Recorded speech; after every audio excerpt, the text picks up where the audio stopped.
नमस्कार दोस्तों, MP police exam 2026 के लिए पीवाईक्यू सीरीज हमने जो शुरू की थी उसमें आज हमारी ये 6 नंबर की क्लास है। और दोस्तों इस सीरीज में हम एमपी के जीके और साइंस के जितने भी क्वेश्चन विगत वर्षों में एमपी पुलिस के एग्जाम में पूछे गए उनको बिल्कुल डिटेल से डिस्कस कर रहे हैं ताकि आपका वहां से आने वाला एक भी क्वेश्चन बाहर ना जाए। तो बिना किसी देरी के आज की क्लास को शुरू करते हैं। सबसे पहला क्वेश्चन आपके सामने आता है कि मध्य प्रदेश का कौन सा जिला है जहां सबसे कम मेलों की मेजबानी होती है। अब अगर आपने देखा होगा तो पिछली शिफ्ट में भी ये क्वेश्चन पूछा गया था, तो आपको याद रखना है दोस्तों, अगर आपसे पूछे कि मध्य प्रदेश में सबसे कम मेले कहाँ लगते हैं तो सबसे कम मेले लगते हैं नर्मदापुरम, या इसी को नया नाम दे दिया होशंगाबाद, सॉरी नर्मदापुरम, जिसका पुराना नाम क्या है होशंगाबाद। तो आपको याद रखना है कि सबसे कम मेले आपके कहाँ लगते हैं होशंगाबाद, जिसका नया नाम नर्मदापुरम है। फिर अगर आपसे पूछे दोस्तों कि मध्य प्रदेश में सबसे ज्यादा मेले कहाँ लगते हैं तो सबसे ज्यादा मेले लगते हैं दोस्तों उज्जैन में। तो सबसे कम मेले होशंगाबाद में और सबसे ज्यादा मेले आपके उज्जैन में लगते हैं। अब कुछ इंपोर्टेंट मेलों पर हम नजर डालते हैं तो सबको पता है कि भैया जो सिंहस्थ का मेला है वो उज्जैन में लगता है, और उज्जैन में भी किस नदी के तट पर, तो शिप्रा नदी के तट पर लगता है। दोस्तों जो लास्ट सिंहस्थ का मेला लगा था ना वो 2016 में लगा था, और अब कब लगेगा तो 2028 में लगेगा। तो ये दोनों पॉइंट आपको याद रखना है। सिंहस्थ का मेला शिप्रा नदी के तट पर लगा था, उज्जैन में लगता है, और हर 12 वर्ष में लगता है। तो 2016 में लगा था तो अब 2028 में लगेगा। अगला मेला आता है दोस्तों मोस्ट इंपोर्टेंट महामृत्युंजय का मेला, और ये कहाँ लगता है तो ये रीवा में लगता है, और बसंत पंचमी और शिवरात्रि के अवसर पर लगाया जाता है। एक मेला आता है दोस्तों रामलीला का मेला, और रामलीला का मेला लगता है भांडेर में, जो कि दतिया जिले में आता है।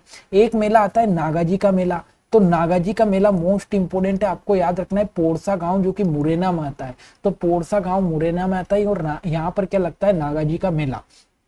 और ये मेला इंपोर्टेंट क्यों है, क्योंकि ये मेला अकबर के काल से चला आ रहा है, ठीक है, तो इंपोर्टेंट है। और एक मेला आपको याद रखना है दोस्तों पीर बुधान का मेला। पीर बुधान का मेला कहाँ लगता है तो सावरा गांव, जो कि शिवपुरी में आता है, और मुस्लिम संत पीर बुधान की मजार पर यह मेला आयोजित किया जाता है। तो इंपोर्टेंट मेले आपके एग्जाम के लिए। अगला क्वेश्चन आपके सामने कि मध्य प्रदेश में मानसून और वर्षा के वितरण के बारे में निम्नलिखित में से कौन सा कथन गलत है। अब यहाँ पर आपसे क्वेश्चन पूछा है कौन सा कथन असत्य है, इस चीज को अपने को देखना है। कई बार क्वेश्चन में हम कौन सा कथन गलत है या कौन सा नहीं है इन पर ध्यान नहीं देते, तो गलत कथन कौन सा है वो बताएंगे। देखो मध्य प्रदेश में मानसून जून के मध्य में आता है। आप सभी जानते हो कि मध्य प्रदेश में जो वर्षा की शुरुआत होती है, मानसून आता है, वो जून या 15 जून के लगभग आता है, सही बात है। यहाँ जून से सितंबर तक मुख्य रूप से वर्षा होती है, तो ये भी बिल्कुल सही बात है। जून से लेकर सितंबर तक यहाँ वर्षा का टाइम पीरियड रहता है। अगला है इससे पूरे राज्य में एक समान वर्षा होती है, बिल्कुल गलत बात है। पूरे राज्य में एक समान वर्षा मध्य प्रदेश में नहीं होती है। अगला क्वेश्चन है कि पूर्वी जिलों में पश्चिमी जिलों की तुलना में अधिक वर्षा होती है, तो ये भी बिल्कुल सही बात है। मतलब अपन से गलत कथन का पूछा था तो ऑप्शन नंबर सी आपका गलत कथन है। अब चीजों को समझना मैं आपको बता रहा हूं, एक मैप से अपन समझते हैं। एक चीज तो आपको याद रखना है दोस्तों कि मध्य प्रदेश में सबसे ज्यादा वर्षा कहाँ होती है, तो मध्य प्रदेश में सबसे ज्यादा वर्षा दोस्तों पूर्व में होती है।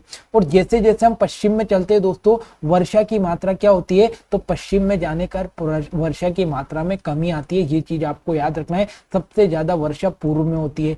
फिर आपसे पूछेगा कि मध्य प्रदेश में सबसे ज्यादा वर्षा वाला स्थान कौन सा है, तो पंचमढ़ी सबसे ज्यादा वर्षा वाला स्थान है। लेकिन अगर आपसे क्वेश्चन पूछे ना दोस्तों कि सबसे ज्यादा वर्षा वाला जिला कौन सा है, तो फिर जिले में आपको बताना है दोस्तों कौन सा है, तो जिले में आपको बताना है बालाघाट।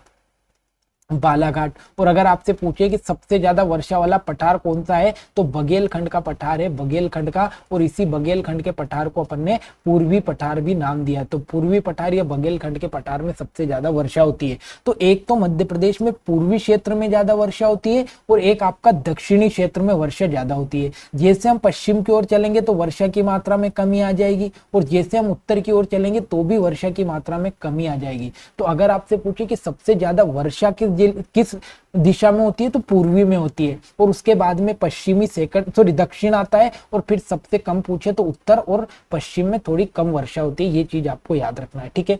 अगला क्वेश्चन है कि मध्य प्रदेश में उज्जैन को प्राचीन काल से ज्ञान का मान केंद्र क्यों माना जाता है। देखो आप सभी जानते हो दोस्तों कि जो उज्जैन है ना, यहाँ पर भगवान श्री कृष्ण ने, सुदामा ने शिक्षा ग्रहण की है, और कौन से आश्रम में, तो संदीपनी आश्रम में भगवान श्री कृष्ण ने शिक्षा ग्रहण की है। तो वो प्राचीन काल से ही जो आपका ज्ञान का महत्वपूर्ण केंद्र माना जाता है ना, वो उज्जैन माना जाता है। तो इसका राइट आंसर होगा ऑप्शन नंबर बी। यहाँ प्राचीन में विद्वान और पौराणिक शिक्षा का केंद्र रहा है, जैसे संदीपनी आश्रम जहाँ पर भगवान श्री कृष्ण ने भी शिक्षा ग्रहण की है। अब ऐसे कुछ फैक्चुअल क्वेश्चन आपको गलत नहीं करना है, ठीक है। अगला, 1952 में हुए प्रथम आम चुनावों में मध्य भारत विधानसभा यानी पार्ट बी के लिए कुल कितनी सीटें निर्धारित की गई थी। देखो दोस्तों, आप सभी जानते हो कि 1947 में जब आपका भारत देश आजाद हुआ था, तो उस समय जो आपका मध्य प्रदेश है ना, ये 3 पार्ट में बटा था, पार्ट ए, पार्ट बी और पार्ट सी। तो इसमें से आपसे पूछा कि भाई जो पार्ट बी है, इस पार्ट बी में विधानसभा की कुल कितनी सीटें थी। तो आपको याद रखना है दोस्तों, विधानसभा की सीटें थी पार्ट बी में 99। कितनी थी, तो 99 सीटें पार्ट बी में थी। अब एक ही बार में हम सारी चीजें रिवाइज करेंगे। देखो, पहला तो आपसे पूछेगा कि पार्ट ए का नाम क्या था, तो इसको मध्य प्रांत कहा जाता था। इसकी राजधानी कहां पर थी, तो नागपुर। टोटल जिले कितने थे इसमें, 22। कितनी रियासतें थी इसमें, तो 15 रियासतें थी। और विधानसभा की सीटें कितनी थी, तो पार्ट ए में विधानसभा की सीटें थी दोस्तों 150, ठीक है। और सबसे बड़ा पार्ट भी कौन सा था, पार्ट ए था। फिर पार्ट बी की हम बात करें तो इसको बोला जाता था मध्य भारत। इसकी 2 राजधानी थी, ग्वालियर और इंदौर। इसमें जिले आते थे दोस्तों 16, इसमें रियासतें आती थी 25, और विधानसभा की सीटें 99, जो कि आपसे क्वेश्चन में पूछा गया है कि भाई पार्ट बी में कितनी विधानसभा सीटें थी, तो 99 थी। फिर बात करते हैं पार्ट सी की, तो पार्ट सी को विंध्य प्रदेश बोला जाता था। इसकी राजधानी रीवा थी। जिले इसमें 8 आते थे, और रियासतें इसमें शामिल की गई थी 38, और विधानसभा सीटें इसमें थी दोस्तों 60। तो ये इंपॉर्टेंट है, अब देखो क्वेश्चन बन गया था यहाँ से इसी टेबल से। और एक था दोस्तों भोपाल स्टेट, जिसको बाद में पार्ट सी में शामिल कर दिया था। तो भोपाल में टोटल 2 जिले आ रहे थे, एक रियासत थी ये सिंगल, और विधानसभा की सीटें इसमें टोटल कितनी थी दोस्तों, तो 30 थी। तो अगर आपसे पूछे कि टोटल विधानसभा की सीटें कितनी थी, तो 339 थी। ये चीज आपको याद रखनी है। और टोटल रियासतें कितनी थी, तो 79 थी। कब थी, जब आपका मध्य प्रदेश का गठन नहीं हुआ था 1947 में, जब भारत देश आजाद हो गया था। तो ये डाटा आपको याद रखना है, यहां से क्वेश्चन आपके एग्जाम में पूछा गया है। अगला क्वेश्चन आपके सामने कि 1950 में पुनर्गठन से पहले मध्य प्रांत और बरार राज्य में कौन से क्षेत्र शामिल थे। दोस्तों आपसे पूछा है मध्य प्रांत या बरार, और इसी को कहा जाता है दोस्तों पार्ट ए।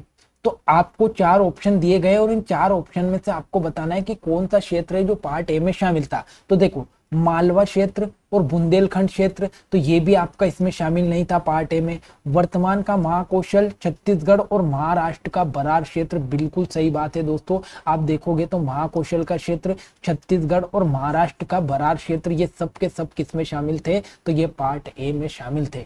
अब अगर आपने पार्ट ए बी सी को ढंग से पढ़ा होगा, वहां से आपने मैप देखा होगा, तो ये अपने आप समझ में आ जाएगी कि पार्ट ए वाला जो क्षेत्र था उसमें महाराष्ट्र का भी कुछ क्षेत्र था, जिसमें से 8 मराठी भाषी अपन ने महाराष्ट्र को दिए थे, छत्तीसगढ़ का भी कुछ क्षेत्र था, और मध्य प्रदेश के महाकौशल का क्षेत्र पार्ट ए में शामिल था। तो ये बात कहां से होती है, जब आप मैप को ध्यान से देखोगे, चीजें आपको अच्छे से पढ़ोगे। अगला, झांसी की रानी लक्ष्मीबाई ने अंग्रेजों की हड़प नीति के विरुद्ध ऐतिहासिक घटना में महत्वपूर्ण भूमिका निभाई। अब आप सभी जानते हो कि जब स्टार्टिंग में हम बात करते 1757 में प्लासी का युद्ध हुआ था, तो इसमें झांसी का रानी का जिक्र आपको कहीं से कहां तक नहीं मिलेगा। 1761 में पानीपत का तीसरा युद्ध हुआ था, तो इसमें भी झांसी की रानी का जिक्र आपने नहीं देखा होगा। और 1857 का स्वतंत्रता संग्राम हुआ था, तो इसमें झांसी की रानी ने महत्वपूर्ण भूमिका निभाई थी। मोस्ट इंपोर्टेंट है, झांसी की रानी 1857 के प्रथम स्वतंत्रता संग्राम में शामिल थी। तो ऑप्शन नंबर सी इसका राइट आंसर है। अब इस तरीके से आप ऑप्शन को एलिमिनेट करते चले और आपका सही आंसर निकल जाएगा कि यार 1757 में तो झांसी की रानी थी नहीं, पानीपत के युद्ध में भी नहीं थी, तो किसमें होगी, 1857 की क्रांति में झांसी की रानी ने महत्वपूर्ण भूमिका निभाई थी। अगला, प्रसिद्ध प्रेम गाथा ढोला मारू एक लोक कथा है, मूल रूप से किस राज्य के सांस्कृतिक इतिहास से संबंधित है। दोस्तों ये जो ढोला मारू लोक कथा है ना, ये ढोला मारू लोक कथा कहाँ होती है, तो ये राजस्थान में होती है। अब देखो, राजस्थान का फेमस ढोला मारू लोक कथा, इसलिए एमपी के एग्जाम में भी राजस्थान का पूछ लिया। और एमपी की एग्जाम में मैंने आपको बताया था एक डांस पूछा गया था जिसका नाम है कालबेलिया। तो कालबेलिया जो नृत्य है, ये कालबेलिया नृत्य भी कहाँ का है दोस्तों, राजस्थान का है। और ये भी आपकी एमपी पुलिस के एग्जाम में पूछा गया क्वेश्चन है। तो कालबेलिया हो गया और ढोला मारू कथा हो गई, दोनों के दोनों कहाँ के, आपके राजस्थान के। अगला क्वेश्चन है कि भोपाल में जन्मे डॉक्टर शंकर दयाल शर्मा भारत के किस सर्वोच्च पद पर आसीन थे। दोस्तों एक चीज आपको याद रखना है कि जो आपका भोपाल रियासत थी ना, जब इस भोपाल रियासत को स्वतंत्र करवाया गया तो उस समय जो भोपाल के प्रथम प्रमुख बनाए गए थे उनका नाम क्या था, तो उनका नाम था डॉक्टर शंकर दयाल शर्मा। तो अगर आपसे क्वेश्चन पूछे कि भोपाल रियासत के प्रमुख किसे बनाया गया था, तो डॉक्टर शंकर दयाल शर्मा को भोपाल रियासत के प्रमुख बनाए गए थे। और बाद में दोस्तों जो डॉक्टर शंकर दयाल शर्मा है ना, ये भारत के राष्ट्रपति भी रह चुके, क्या रह चुके, तो भारत के राष्ट्रपति भी रह चुके। तो शंकर दयाल शर्मा भारत के राष्ट्रपति भी रह चुके और भोपाल रियासत के प्रमुख भी थे। और एक और आपको याद रखना है, आपके एमपी से ही एक और व्यक्ति का नाम आपको याद रखना है, जिनका नाम है अटल जी। तो अटल बिहारी वाजपेयी जी जो है ये भारत के प्रधानमंत्री पद पर रह चुके। ठीक है, दो व्यक्ति के नाम आपको याद रखना है। मध्य प्रदेश से राष्ट्रपति कौन बने, शंकर दयाल शर्मा, और मध्य प्रदेश से प्रधानमंत्री कौन बने, तो अटल जी बने। ठीक है, अगला, मध्य प्रदेश के पश्चिमी मध्य रेलवे के प्रमुख जंक्शन कटनी का आधिकारिक रेलवे स्टेशन कोड क्या है, मोस्ट इंपोर्टेंट है। अब यहाँ से आपके रेलवे कोड के क्वेश्चन शुरू हो गए, क्योंकि जैसे जैसे शिफ्टें चलती जाती है वैसे वैसे नए नए क्वेश्चन, नए नए टॉपिक आपके एग्जाम में ऐड होते जाते हैं। तो यहाँ से आपके रेलवे स्टेशन के कोड पूछे गए और रेलवे स्टेशन में आपसे पूछा है कि भाई जो कटनी है इस कटनी का कोड क्या है, तो आपको बताना है KTE। ये क्या है, तो ये कटनी का कोड है, इंपोर्टेंट है एग्जाम की दृष्टि से। ठीक है, तो अब कुछ थोड़े से अपन रेलवे स्टेशन के कोड पर एक नजर डालेंगे, उसके बाद में अगले क्वेश्चन पर चलेंगे। देखो, अगर आपसे पूछे कि भाई भोपाल जंक्शन का कोड क्या है, तो आपको बताना है BPL, भोपाल BPL। आपसे पूछेगा रानी कमलापति रेलवे स्टेशन का कोड क्या है, तो आपको बताना है RKMP, रानी कमलापति RKMP। इंदौर जंक्शन का कोड क्या है, तो INDB, इंदौर का क्या है, INDB। जबलपुर का क्या है, JBP। ठीक है, उसके बाद में ग्वालियर जंक्शन का क्या है, तो GWL। उसके बाद में उज्जैन जंक्शन का क्या है, तो UGN। उसके बाद में इटारसी जंक्शन का क्या है, तो ET। इटारसी मोस्ट इंपोर्टेंट है, मध्य प्रदेश का सबसे बड़ा जंक्शन है इटारसी। उसके बाद में कटनी का, जो कि आपसे क्वेश्चन में पूछा गया है, तो कटनी का क्या है, तो KTE है। क्या है, KTE। उसके बाद में रतलाम का पूछे तो RTM, रतलाम। और खंडवा का पूछे तो आपको बताना है KNW। अब देखो, जैसे जैसे रोज क्वेश्चन आएगा वैसे वैसे हम नए नए ऐड करते जाएंगे। अभी ये लिस्ट आपको याद रखना है, तो ऐसे ऐसे हम पूरी चीजें जितना भी कोड है वो सारे कवर कर लेंगे। अगला है, झुम्पा लाहिड़ी को वर्ष 2000 में फिक्शन के लिए किस पुस्तक के लिए पुलित्जर पुरस्कार मिला। अब देखो, ये क्वेश्चन जब आपने देखा होगा तो शायद दूसरी या तीसरी शिफ्ट के जब क्वेश्चन हम कर रहे थे तो वहां पर भी ये क्वेश्चन पूछा गया था। तो आपको याद रखना है दोस्तों कि जो झुम्पा लाहिड़ी है ना, इनको सन 2000 में पुलित्जर पुरस्कार दिया गया था। और इनकी कौन सी बुक थी, तो इनकी बुक का नाम है इंटरप्रिटेटर ऑफ मेल्डीज। क्या नाम है, इंटरप्रेटर ऑफ मेल्डीज, इनकी बुक का नाम है। अब ऐसी किताबें भी आपसे पूछ सकता है भाई एग्जाम में कि कौन सी बुक किसकी है, तो एक बार करंट में जो किताबें चल रही है और करंट की बुक को आपको एक बार रिवीजन करना है। किताबें बहुत सारी है पर करंट में जो अभी चल रही है ना 2026 की, उनको रिवीजन कर लेना। ठीक है, अगला क्वेश्चन है कि भारत में सबसे अधिक दूध का उत्पादन कौन से राज्य स्टेट में होता है। तो सबसे ज्यादा जो दूध का उत्पादन होता है ना दोस्तों, ये उत्तर प्रदेश में होता है। मोस्ट इंपोर्टेंट क्वेश्चन है, उत्तर प्रदेश दूध के मामले में पहले नंबर पर है। ठीक है, अब कुछ देख लेते हैं। जैसे अगर आपसे पूछ ले कि भाई गेहूं हो गया, गन्ना हो गया, आलू में प्रथम स्थान किसका है, उत्तर प्रदेश का। चावल या धान में पश्चिम बंगाल। बाजरा और सरसों राजस्थान में होता है। सोयाबीन मध्य प्रदेश में होती है। कपास और मूंगफली गुजरात में होती है। उसके बाद में चाय असम में होती है। कॉफी आपका कर्नाटक में होती है और ऊन आपकी राजस्थान में होती है। तो ये कुछ चीजें हैं जहां से हो सकता है डायरेक्ट फैक्ट वाले क्वेश्चन पूछ ले। अगला है, भारत गणराज्य आधिकारिक रूप से कब गठित हुआ या भारत का संविधान कब लागू हुआ। अब बिल्कुल इजी क्वेश्चन हम इसको कह सकते हैं। आप सभी को पता है कि 26 जनवरी सन 1950 को भारत का संविधान लागू किया गया। मोस्ट इंपोर्टेंट पॉइंट है 26 जनवरी सन 1950 को। ठीक है, अब यहाँ से आपसे पूछेगा कि भाई जब 26 जनवरी 1950 को संविधान लागू किया तो भाग कितने थे, तो 22 भाग थे। आपसे पूछेगा कि उस समय अनुसूचियां कितनी थी, तो अनुसूचियां आपको बताना है दोस्तों, अनुसूचियां कितनी थी, तो 8 अनुसूचियां थी। और फिर आपसे पूछेगा कि अनुच्छेद कितने थे या आर्टिकल कितने थे, तो आर्टिकल थे 395। कितने थे, 395। मतलब जब भारत का संविधान लागू हुआ था उस समय भाग कितने थे, 22 भाग थे, 8 अनुसूचियां थी, और उसमें संविधान में अनुच्छेद या आर्टिकल कितने थे, 395 आर्टिकल थे। ये बात कर रहा हूँ 1950 की। फिर धीरे धीरे वर्तमान में अनुसूचियां कितनी हो गई दोस्तों, तो 12 हो गई, और अनुच्छेद आज के टाइम पे 400 से भी बहुत ज्यादा आर्टिकल हो गए। ठीक है, क्योंकि बाद में बहुत सारे नए नए आर्टिकल इसमें जोड़े गए। ठीक है, अगला क्वेश्चन, भिलाई इस्पात संयंत्र की स्थापना किस देश के सहयोग से की गई। हर दिन डेली ये क्वेश्चन रिपीट हो रहा है, भिलाई वाला या बोकारो वाला। तो भिलाई इस्पात संयंत्र की स्थापना की गई है सोवियत संघ या रूस के सहयोग से। ऑप्शन नंबर बी इसका राइट आंसर है। देखो, भिलाई इस्पात संयंत्र कहाँ है दोस्तों, छत्तीसगढ़ में। किसके सहयोग से बना, तो सोवियत संघ या रूस के सहयोग से बना। राउरकेला कहाँ है, तो राउरकेला उड़ीसा में। किसके सहयोग से बना, जर्मनी के सहयोग से। दुर्गापुर कहाँ है, तो दुर्गापुर पश्चिम बंगाल में और ब्रिटेन के सहयोग से बना है। बोकारो कहाँ पर है, तो बोकारो झारखंड में है, और ये सोवियत संघ रूस के सहयोग से बना है। तो ये हर दिन ये क्वेश्चन मैं आपको करवा रहा हूँ इस्पात संयंत्र वाला, तो ये आपको याद करना है, हो सकता है आपके एग्जाम में क्वेश्चन बन जाए।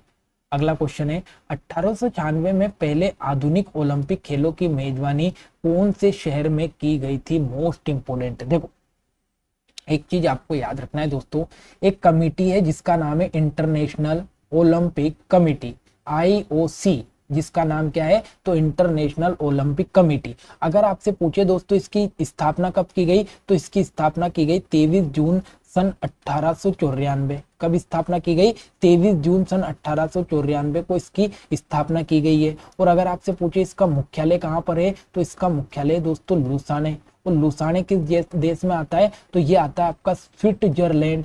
स्विट्जरलैंड में आपका लुसाने आता है, ये चीज आपको याद रखना है। तो लुसाने कहाँ आता है, स्विट्जरलैंड में। और इसी लुसाने में आपका इंटरनेशनल ओलंपिक कमेटी का क्या है, मुख्यालय। और इंटरनेशनल ओलंपिक कमेटी के वर्तमान अध्यक्ष कौन है, तो एक महिला है जिनका नाम है क्रिस्टी कॉवेंट्री। क्या नाम है, क्रिस्टी कोवेंट्री, जो कि महिला है, पहली महिला अध्यक्ष बनी है इंटरनेशनल ओलंपिक कमेटी की।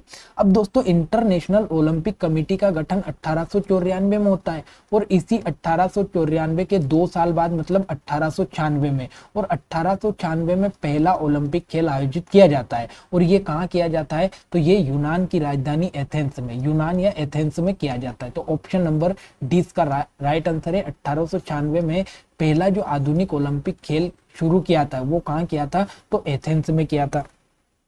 ठीक है सर, फिर आपसे क्वेश्चन पूछेगा कि चलो 1896 में तो ओलंपिक की शुरुआत हुई, लेकिन भारत ने ओलंपिक में कब भाग लिया, तो आपको बताना है कि सर भारत ने भाग लिया है 1928 में। कब लिया है, तो भारत ने भाग तो लिया था, लेकिन भारत ने गोल्ड कब जीता, तो आपसे पूछेगा कि भारत ने पहला जो गोल्ड जीता, ये भारत ने भाग तो पहले ले लिया था, लेकिन भारत ने जो पहला गोल्ड जीता था ना दोस्तों, वो 1928 में जीता था। और कहाँ जीता था, तो ये एम्स्टर्डम में जीता था। कहाँ जीता था, तो भारत का पहला गोल्ड 1928 में आया था ओलंपिक का, एम्स्टर्डम में। और किसने जीता था ये, तो आपकी हॉकी टीम ने जीता था। हॉकी टीम ने आपका गोल्ड जीता था 1928 में।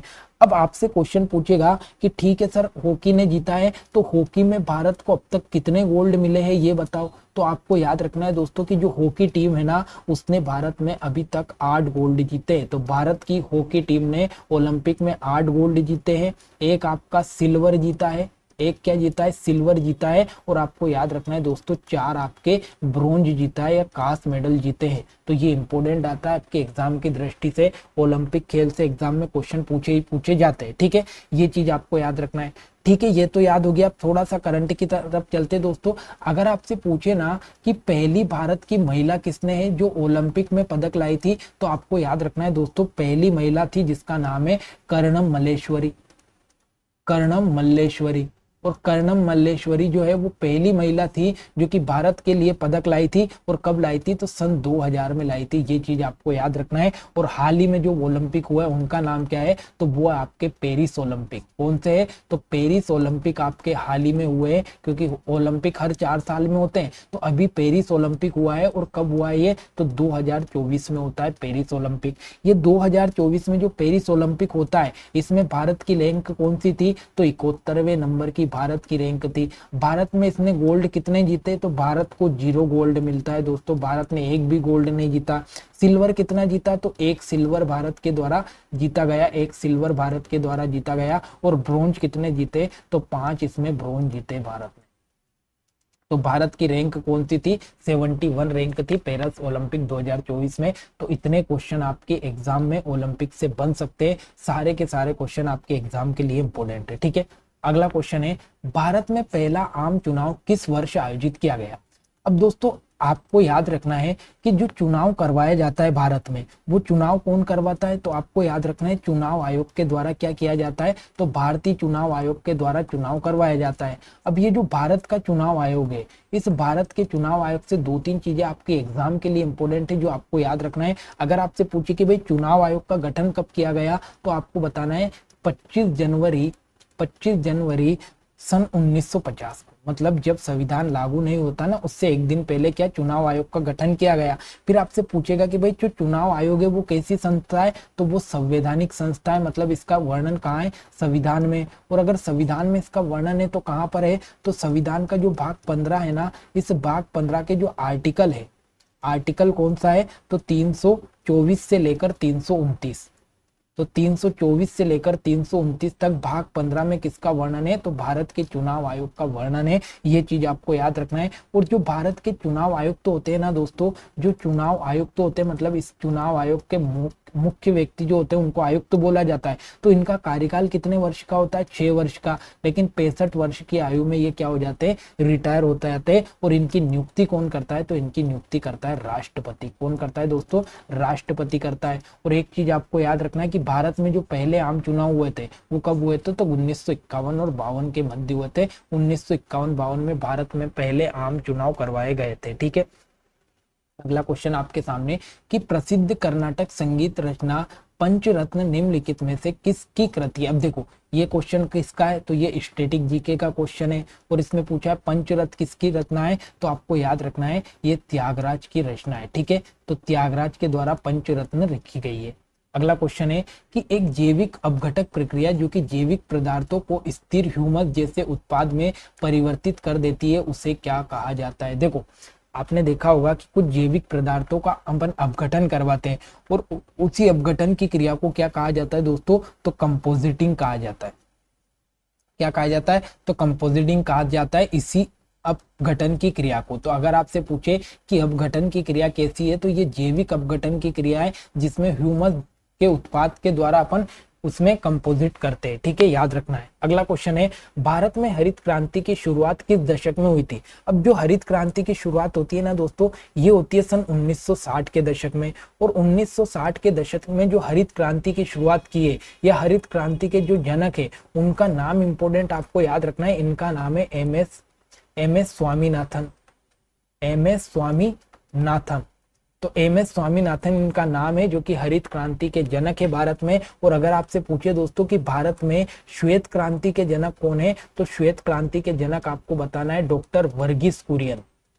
कौन है? तो डॉक्टर वर्गीस कुरियन साहब जो है ये श्वेत क्रांति के जनक है। और अगर आपसे पूछे हरित क्रांति के जनक कौन है, तो एम एस स्वामीनाथन आपके हरित क्रांति के जनक है। ठीक है, अगला वैदिक काल में सामाजिक व्यवस्था या वर्ण व्यवस्था का प्रारंभ किस आधार पर था? देखो वैदिक काल जो था ना दोस्तों, इसमें जो वर्ण व्यवस्था थी वो किसके आधार पर थी? तो ये कर्म के आधार पर थी। मतलब व्यक्ति जैसा काम करेगा वैसे ही उसका कर्म या वैसे ही उसका वर्ण रहेगा, वैसे समाज में वो रहेगा। तो वो किसके आधार पर थी? कर्म के आधार पर थी। लेकिन दोस्तों बाद में क्या हुआ, तो जो ये वर्ण व्यवस्था है ये जन्म के आधार पर बन गई। मतलब जो व्यक्ति जिस कास्ट में या जिस व्यक्ति के घर में जन्म लेगा वो उसी कास्ट का रहेगा। तो ये जन्म के आधार पर बाद में बन गई थी, लेकिन वैदिक काल में किस में थी? तो कर्म के आधार पर थी। ये चीज आपको याद रखना है। ठीक है, अगला क्वेश्चन है कि बेतवा नदी यमुना नदी के किस दिशा या तट में आकर मिलती है। देखो ये दोस्तों बह रही है आपकी कौन सी नदी,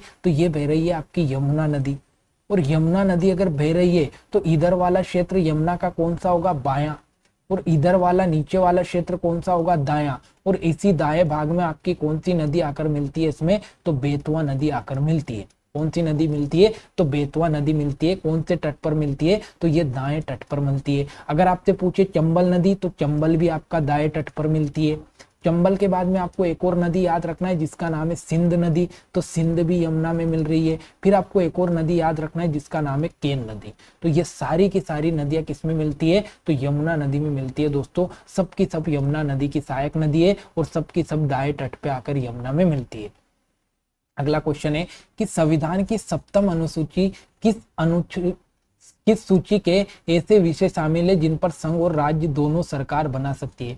आपने नाम सुना होगा दोस्तों, एक तो संघ सूची और एक आपने राज्य सूची सुना होगा और एक आपने नाम सुना होगा समवर्ती सूची।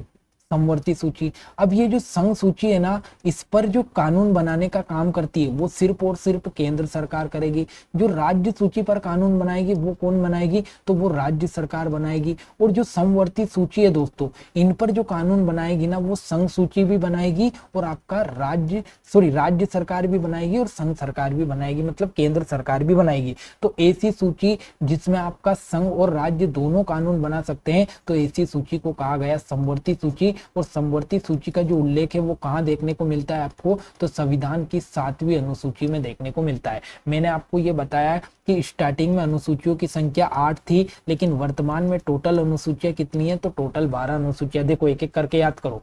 पहली अनुसूची में क्या है, तो पहली अनुसूची में आपको बताना है कि 28 राज्य और 8 केंद्र शासित प्रदेशों का जिक्र पहली अनुसूची में।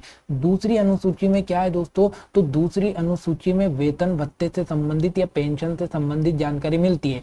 जितना भी आपके राष्ट्रपति, राज्यपाल या जितने भी सरकारी लोग हैं उनको वेतन भत्ते और पेंशन मिलते हैं, उनका जिक्र दूसरी अनुसूची में। तीसरी अनुसूची में आपको याद रखना है दोस्तों शपथ, मतलब जितने भी अधिकारी या मंत्री पद शपथ लेते हैं तो वो किस अनुसूची में, तीसरी में। चौथी अनुसूची में आपको याद रखना है दोस्तों कि राज्यसभा में जो सीटों का बंटवारा होता है ना, वो राज्यसभा में सीटों का बंटवारा चौथी अनुसूची के अनुसार होता है। पांचवी अनुसूची में आपको इंपोर्टेंट याद रखना है कि अनुसूचित जाति क्षेत्र और अनुसूचित जनजाति क्षेत्र में जो प्रशासन और नियंत्रण किस प्रकार से रखना है, ये बात किसमें गई है, 5वीं अनुसूची में। छठी अनुसूची मोस्ट इंपोर्टेंट है, इसमें पूर्वोत्तर के 4 राज्य असम, मेघालय, त्रिपुरा और मिजोरम, ये 4 राज्य के नाम आपको याद रखना है। क्वेश्चन पूछा जाता है कि निम्नलिखित में से कौन सा राज्य जो छठी अनुसूची में शामिल है या नहीं है, तो असम, मेघालय, त्रिपुरा और मिजोरम, ये 4 राज्य छठी अनुसूची में शामिल है। अगला है 7वीं अनुसूची दोस्तों। तो 7वीं अनुसूची में अभी मैंने आपको बताया सूचियों का विवरण है, जिसमें आपका संघ सूची, राज्य सूची और समवर्ती सूची, ये सब के सब 7वीं अनुसूची में आते हैं। 8वीं अनुसूची में अगर आपसे पूछे तो भारत में टोटल 22 ऐसी भाषाएं जिनको मान्यता प्राप्त है, मतलब 22 भाषाओं का उल्लेख किसमें, 8वीं अनुसूची में। 9वीं अनुसूची पूछे तो इसमें भूमि सुधार से संबंधित वर्णन है।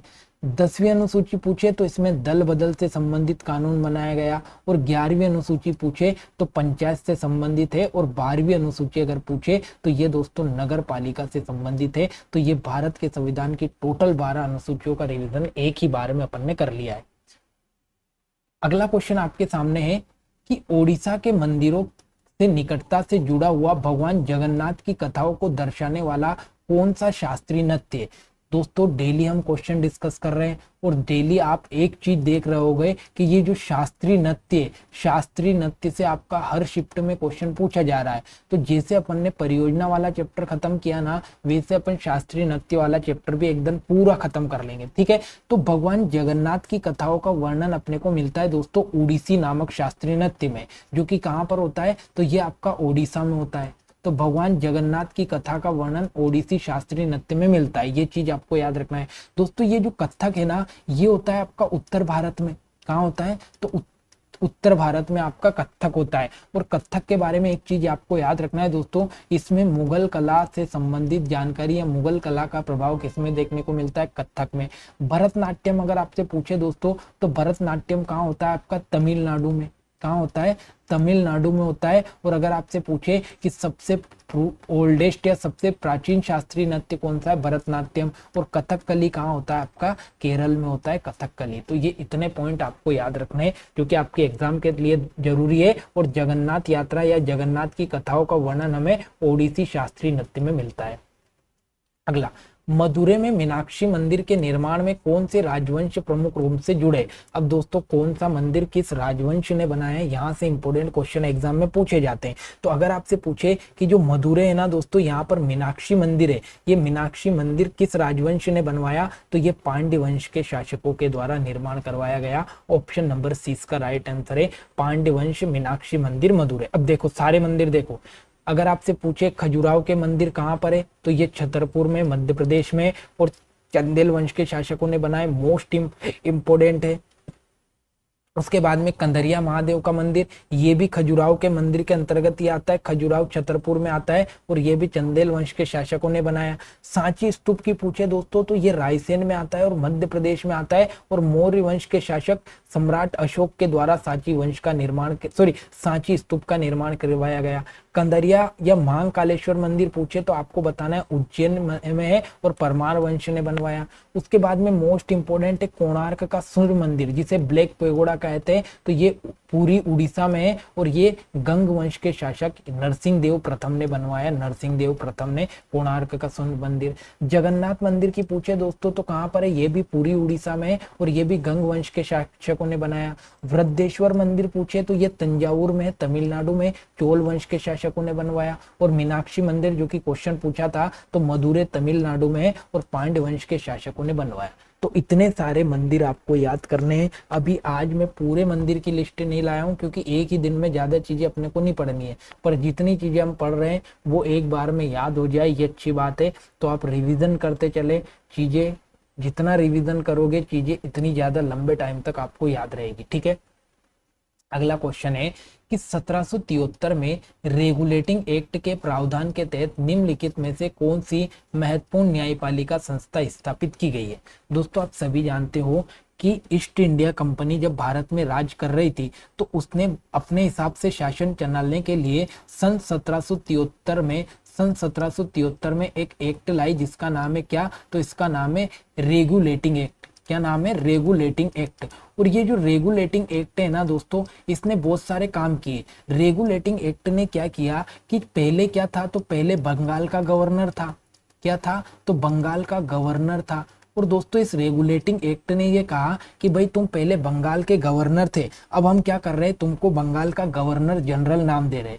तो इन्होंने क्या दे दिया, तो बंगाल का गवर्नर जनरल नाम दे दिया, गवर्नर जनरल नाम दे दिया। और ये बंगाल का पहला गवर्नर जनरल जो बना ना दोस्तों, उसका नाम है वॉरेन हेस्टिंग। तो अगर आपसे कभी भी क्वेश्चन पूछे कि भाई बंगाल का पहला गवर्नर जनरल कौन बना था, तो वॉरेन हेस्टिंग बना था। और किसके तहत बना था, तो 1773 के रेगुलेटिंग एक्ट के तहत बनाया गया था। फिर इसने क्या किया दोस्तों, तो इसने एक और इम्पोर्टेंट काम किया। इसने क्या किया, तो जो कोलकाता था ना, इस कोलकाता में इसने सुप्रीम कोर्ट की स्थापना की। क्या किया, तो इसने सुप्रीम कोर्ट की स्थापना की है। सुप्रीम कोर्ट की स्थापना कहां पर, कोलकाता में।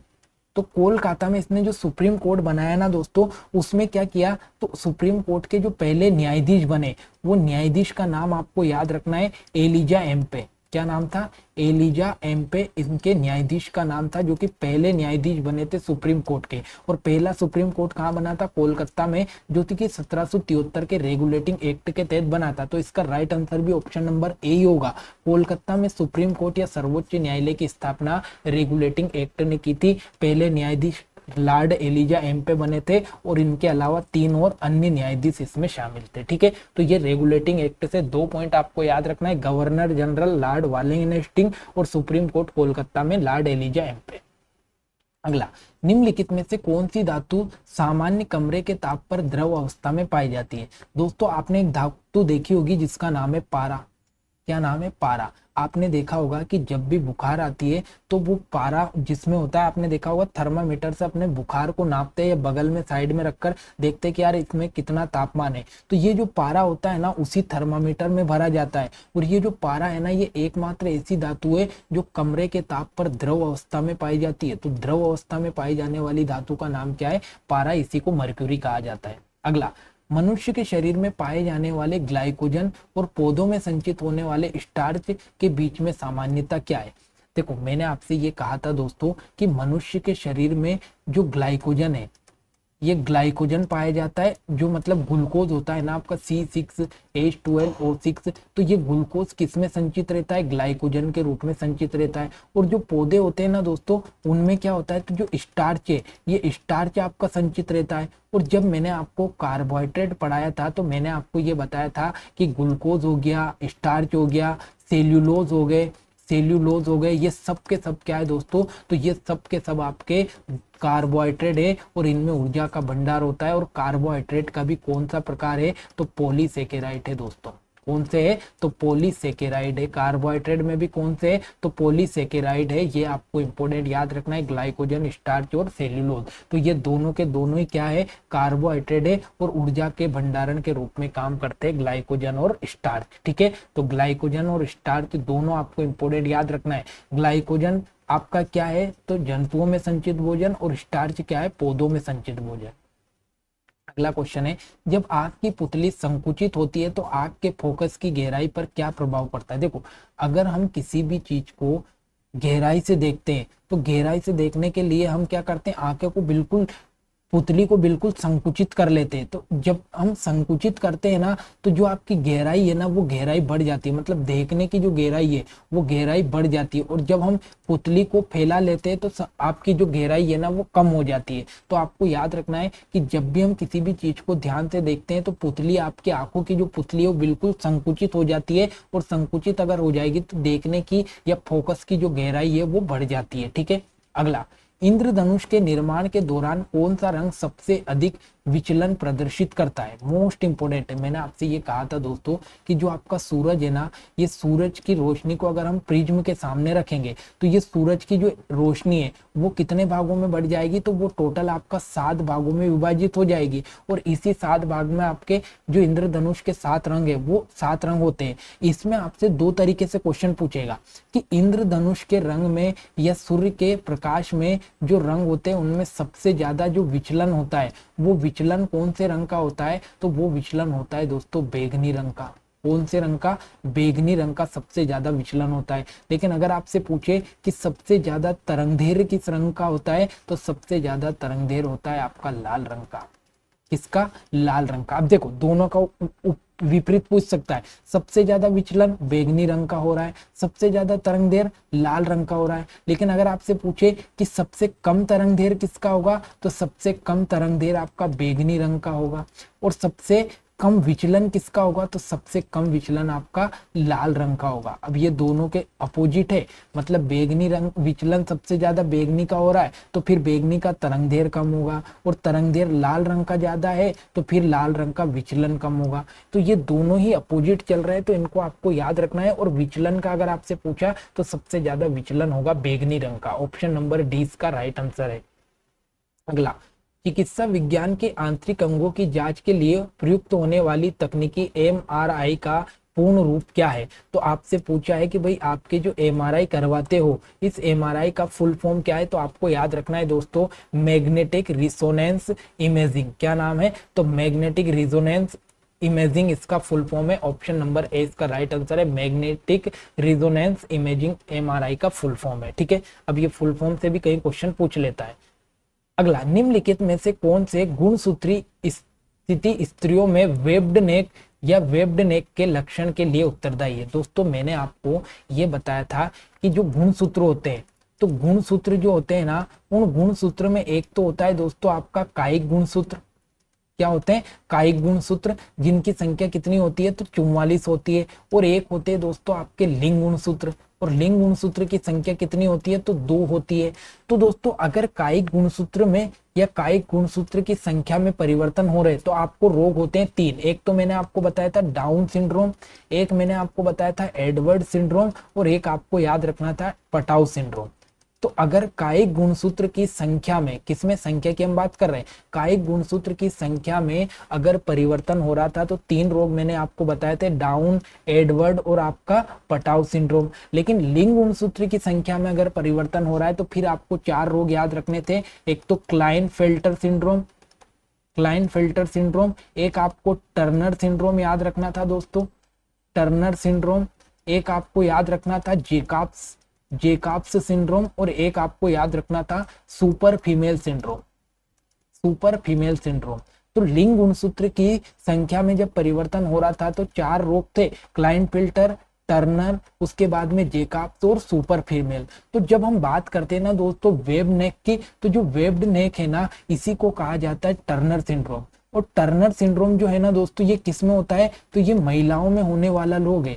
किस में होने वाला रोग है, तो महिलाओं में होने वाला रोग है। जब महिलाओं में टर्नर सिंड्रोम होता है तो इनका जो लिंग गुणसूत्र है ना, उसमें से जो एक्स होता है ना, वो एक एक्स गायब हो जाता है। और एक एक्स अगर गायब हो जाएगा तो जो महिला है ना, ये महिला अर्ध विकसित हो जाएगी, मतलब महिलाएं बांझ हो सकती है। तो ऐसी स्थिति में आपका कौन सा सिंड्रोम काम करता था, टर्नर सिंड्रोम, जिसके बारे में मैंने आपको अच्छे से पढ़ाया था। तो ये चीज आपको याद रखना है कि वेब्ड नेक का संबंध किससे है, तो टर्नर सिंड्रोम से। ऑप्शन नंबर 20 का राइट आंसर है, ठीक है। तो दोस्तों ये आज की मोस्ट इंपोर्टेंट क्लास थी, जिसमें हमने बहुत सारी चीजों को डिटेल में पढ़ा है। आप डेली इन चीजों का रिवीजन करते चले ताकि आपका सारी चीजें धीरे धीरे कंप्लीट हो जाएगी। तो मिलते हैं अगली क्लास में नए क्वेश्चन के साथ, तब तक के लिए चैनल को जरूर सब्सक्राइब कर लें। जय हिंद, जय भारत।